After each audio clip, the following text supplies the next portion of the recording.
The downfall of a marriage can stem from many things.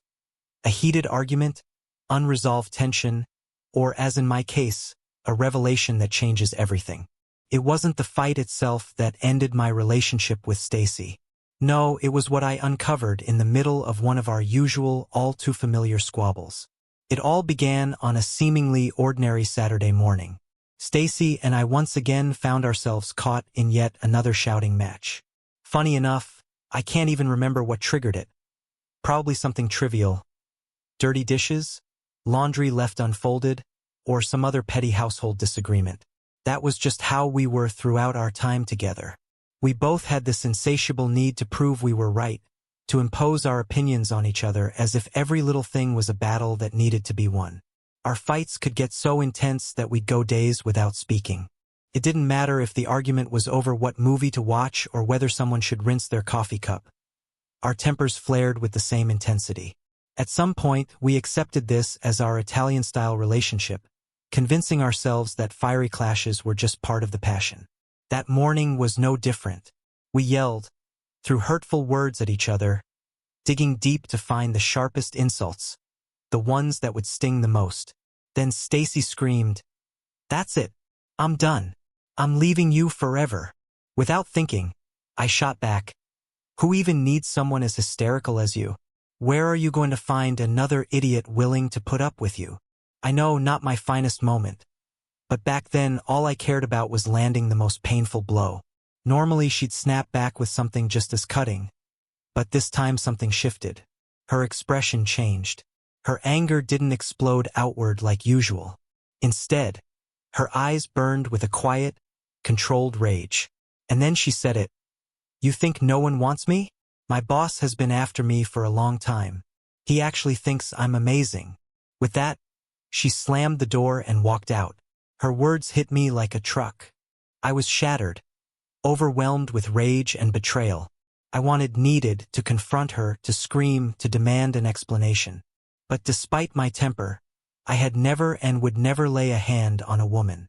Instead, I just wanted to erase that moment from my mind, forget it had ever happened, sleep through it, run away, anything but sit there drowning in the pain. 3 days passed, 3 long, bitter days where I tried to convince myself that maybe, just maybe, I had imagined the whole thing, that it was just another one of our fights gone too far. But then she came back, and she wasn't alone. 2 movers trailed behind her as she walked into our apartment, heading straight for her things. Without a word, she packed up her life, loaded everything into the waiting car downstairs, and left. Just like that. There was no screaming this time, no last-minute attempt to hurt each other with words. It was over. For a while, the fights continued, only now they played out over the phone. And then, eventually, even those stopped. We spent the next 6 months apart. I cycled through every emotion imaginable. Anger, jealousy, regret. I couldn't shake the dreams where our fight ended differently, where Stacy came running back into my arms, confessing she had only said those things to hurt me, that there had never been another man. But every time I woke up, reality hit like a punch to the gut. She had betrayed me, and she was gone, until she wasn't. One evening, out of nowhere, she showed up at my door. No warning, no explanation, just rang the bell like nothing had happened. When I opened it, she strolled past me straight to the kitchen and started making coffee. I watched in stunned silence as she moved around like she still belonged there.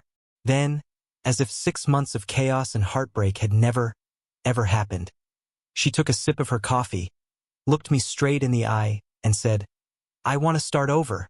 "Hold on a second."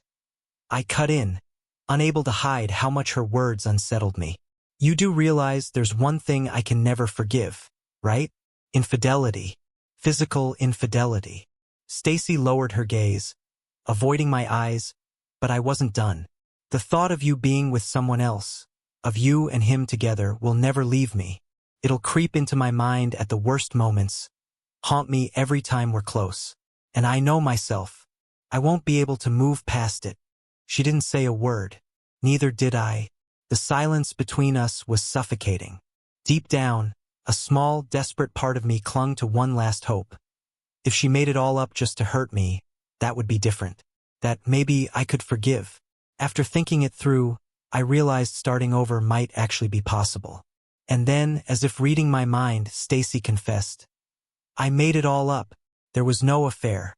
I just wanted to hurt you, to get back at you for saying no one would ever want me. I'm sorry." A single tear welled up in her eye, her face full of what seemed like genuine remorse. It was the perfect setup for a dramatic reconciliation, the kind where we'd fall into each other's arms, forgive everything, and pretend love conquered all. Except I already knew the truth. I had proof. I had spoken to one of her coworkers, someone who knew everything. And the reality? For the past 6 months, Stacy had been living in an apartment, one that wasn't hers but paid for by her actual lover, her boss. When I laid it all out for her, she didn't try to argue. She didn't deny it. She didn't even pretend to be shocked. Instead, she grabbed her purse and bolted. One second she was there, the next gone. That was all I needed to know. As it turned out, her grand return to me had nothing to do with love, regret, or second chances. It was desperation, plain and simple. Her relationship with her boss, the one she had risked everything for, had blown up in her face. This guy was narcissistic. He lured her with promises of a new life together. He swore he would take her with him, told her everything she wanted to hear. But when the time came, when his paperwork was finally approved, he dumped her. Exactly. Even worse, he had only paid her rent for 1 extra month.